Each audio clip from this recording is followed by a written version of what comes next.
Have you ever thought about what it would be like to be a hospice worker, a mortician, or a cemetery monument builder? How would you feel if you had to deal with death on a daily basis?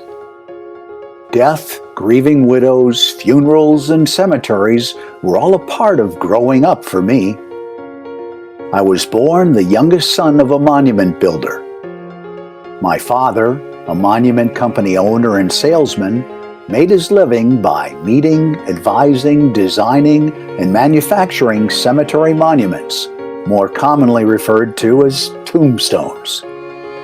Every week, he would hit the road calling on grieving widows and widowers throughout Minnesota. As I grew older, my dad would even take me along on sales calls, using me as an icebreaker and a deal closer with clients. I remember as a self-righteous young teenager thinking that my father's profession was not very respectable. I had a hard time accepting the reality that he was making a living off of the tragedy and death of others. Ironically, after college, I decided to follow in my father's footsteps, and I soon came to understand my father's passion for his noble profession. I came to understand death as a gift and blessing. Every human being, from the very moment of birth, has a destiny card punched with a time to die.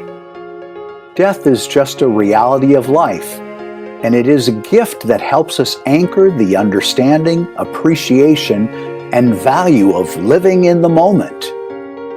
For the past 30 years, I've built my career around helping people connect with the stories that represent their loved ones and finding ways to represent those legacy memories on a granite memorial. I take my memorial counseling role, helping people find ways to cope with their loss and emotional despair, very seriously.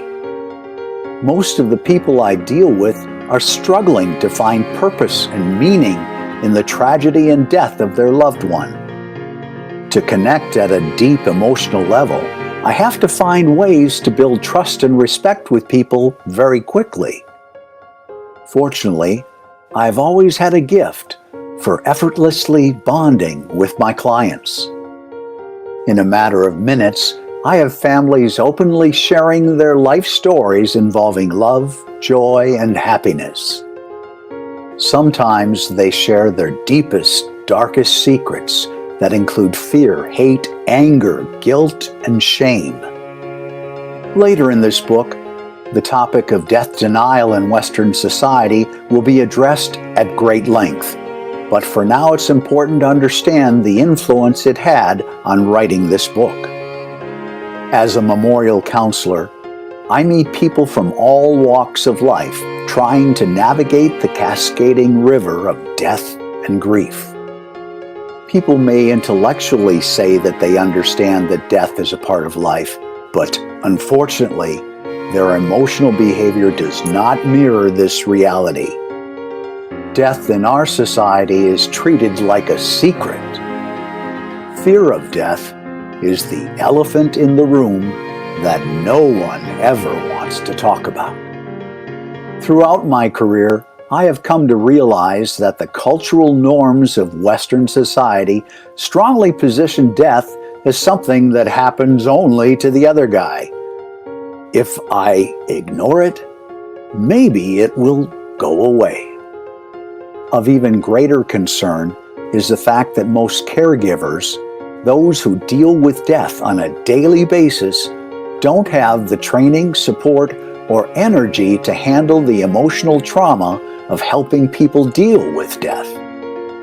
From medical staff to morticians, the challenge of dealing with death and the difficult choice of connecting with people at a deep emotional level require a great amount of effort and energy.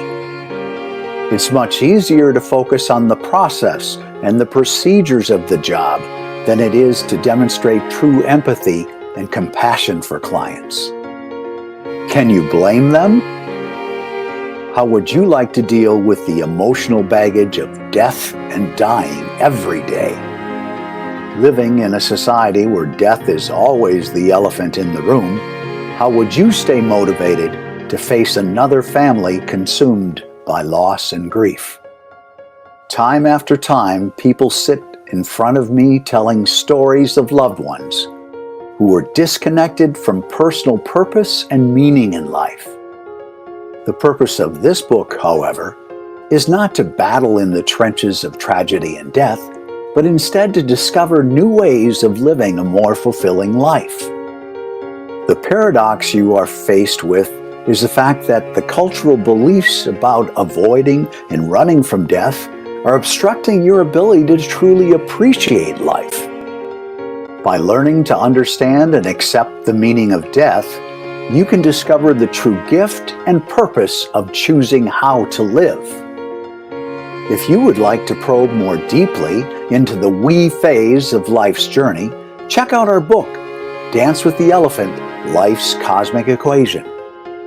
It will begin with the realization that nothing in the universe stands alone. Everything, including you, exists in unity with something else.